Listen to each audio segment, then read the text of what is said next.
Hey everybody, what's going on? This is ShadowBlazer3000X on YouTube. And this is Drak2326 on YouTube, also known as Drak and Shadow. And here we are again. What are we playing this time, Alex? Hack Infection for the PlayStation 2. Let's enjoy the opening cutscene.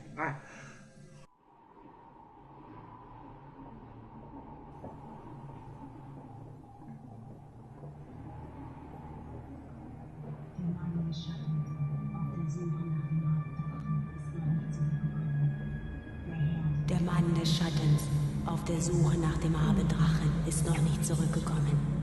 Der Herd der Finsternis grollt. Helba, Königin der Finsternis, stellt schließlich ein Heer auf. Alparon, König des Lichts, grüßt sie. Und sie treffen sich am Fuße des Regenbogens. Die verfluchte Welle muss gemeinsam bekämpft werden. Der See von Alba brodelt. Der große Baum des Lichts fällt. Alle Macht zerfällt zu Tropfen im Tempel von Arche Köln. Wesen ohne Schatten, ihre Welt zerfällt zu nichts. Der Mann des Schattens auf der Suche nach dem Abenddrachen kehrt niemals mehr zurück.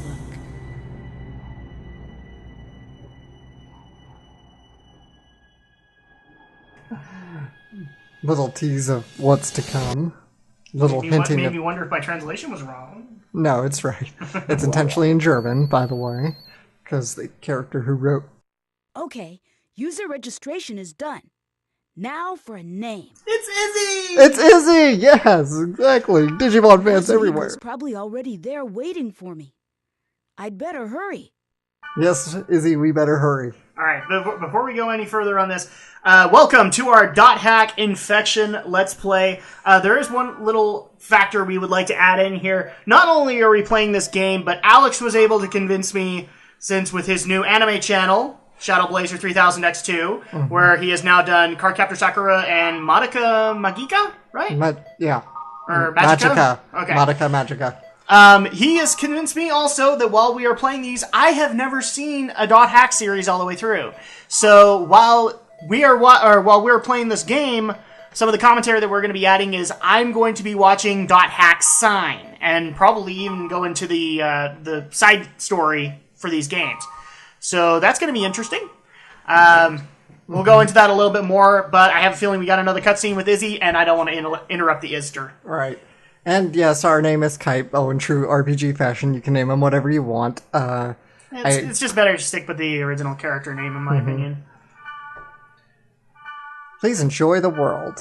Of Warcraft. I'm sorry. I had to do the joke now. Yeah, we don't quite have a cutscene yet.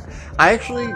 a lot of these characters, they have sort of their alter egos offline, and we know their names, but we actually don't know what Kite's name is. I'll check my email first. Oh yeah, I can't check the news. Gotta check your email.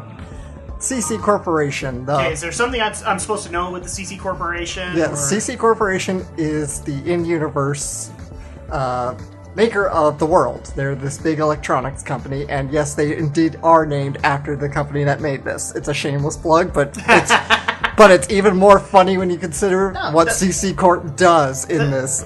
That's not a bad thing, in my opinion. That's actually kind of creative. And this just tells you blah blah blah, capital city, and this gives you the servers, but for now, we're only going to be able to access Delta server in this for a while. Eventually we'll get to the next server, which is Theta server. That's Don Loriog. And then Cultural City, Carmina Gadalica, we'll get to in Game 2. Okay, so I just want to clarify this. I mean, I'm watching Dot Hack's sign. This Kite is not the guy I'm following. No, Kite is not Tsukasa. Okay, so it's to my knowledge, in the Dot Hack series, it is always a different character player. Let's put it this way: it's a different player, not character. The skin is always the same. That is true, and that was the case up until Dot Hack Roots and Dot Hack GU, but we'll get more into that a little bit later. Okay. And this is from our buddy Yasuhiko. He's the one who told us to sign up and join the world, and we did. So now we're gonna go meet him. Okay. In the world. We'll look at the news later. Yeah. And this is the gameplay screen. That's kind of cool, actually. Yeah, they really do a great job at making this feel like a true MMO. CyberConnect Company Limited, 2007 through 2010. CC Corporation. Okay. Yes, this takes place in the not-so-distant future. I think, yeah, it's actually December of 2010 is when this game starts. Okay.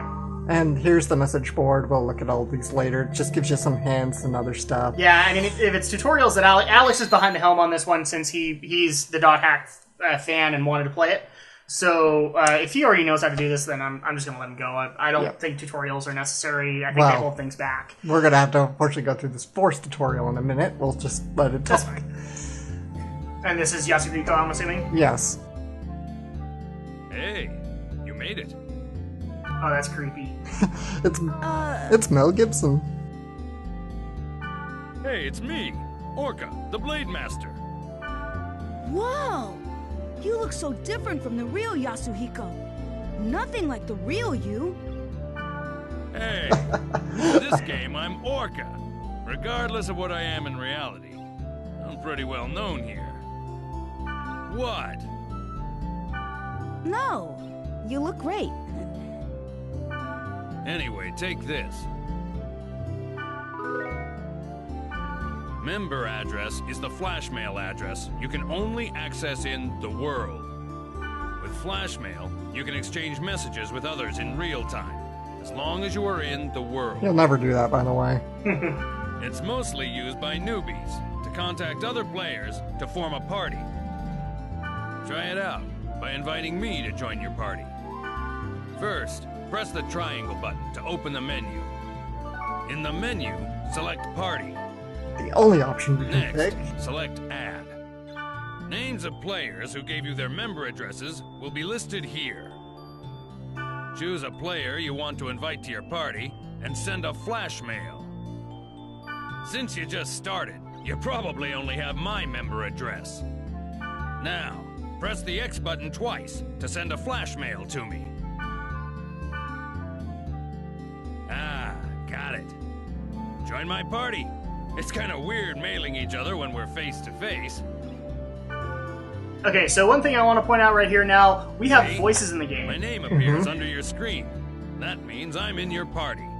You'll notice that we're being quiet, and that's just because we want to give the voice actors their due and let them talk. So, Yeah. unlike Phantasy Star, where we were making fun of what people were saying, we're not going to do that this time around. No. By the way, flash mail is only available when you're in a town. Oh, and you can't contact people when they're not logged into the world. People do have a life, you know. We're not online 24/7. In other words, you can't always count on the Unless same you're a members certain to wave form a master. party. Clearly, you haven't met some of the European WoW guilds. Just saying. So, try to get as many member addresses as you can. You'll have more fun that way. Well, how you play is up to you. But since EXP and stuff isn't divided among party members, you really don't benefit if you go solo. Okay. Well, why don't we head off? There's nothing to worry about. I found a perfect place for newbies. Because we're just such a noob. This is the Chaos Gate. a sort of transfer device that takes us from one place to another. Okay, so this is how they're going from server to server. That's right. Now, press the X button. In the world, each play zone is called an area, determined by a combination of 3 keywords. Select New Keyword. This is the keyword screen. At the Oops. you put the 3 selected keywords one by one for each part, A, B, and C. You really don't have to worry too much about it. Just keyword stuff is really if you get really hard into this game. Left of the entry plate is all the keywords you have. You can collect more of them by reading your emails, the board, and from other players. Unfortunately, you have to go through this tutorial every time you start a new game. Now, let's enter some keywords by starting with part A. Select bursting from the list. Good. Next for part B, select passed over. For the last one in part C, select aqua field. Now you're done specifying the area.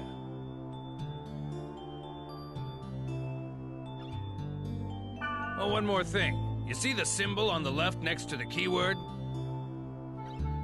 That's the server symbol. It indicates which server you are currently logged on to. This symbol is Delta, so we're logged on to the Delta server.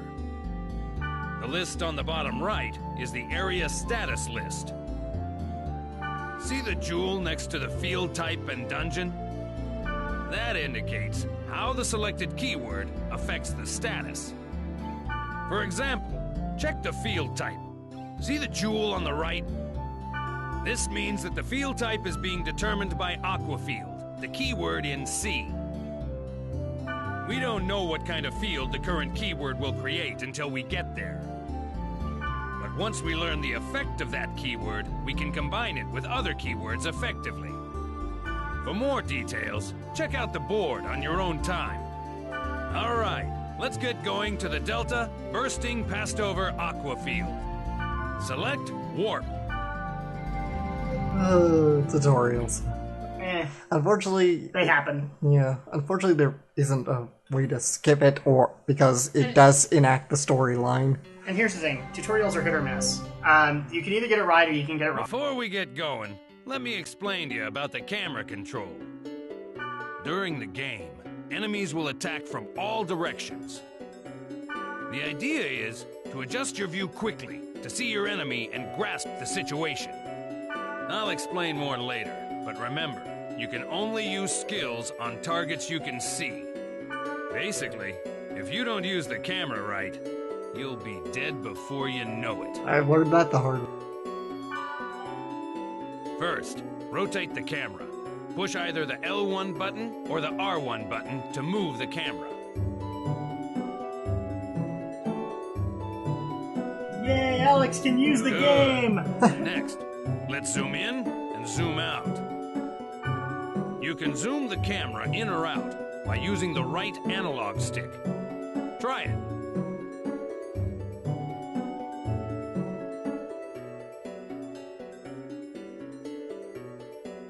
Yeah, that's it.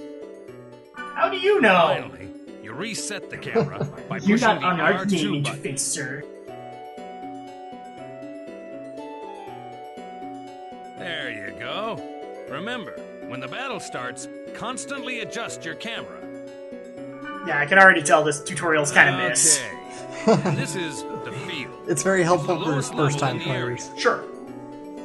Not very If you want to engaging, but return it's to the helpful. town, press the triangle button and select Gate Out from the menu. Which we won't do just yet. Grassland, wilderness, and jungle are some of the field types. You can set them with keywords.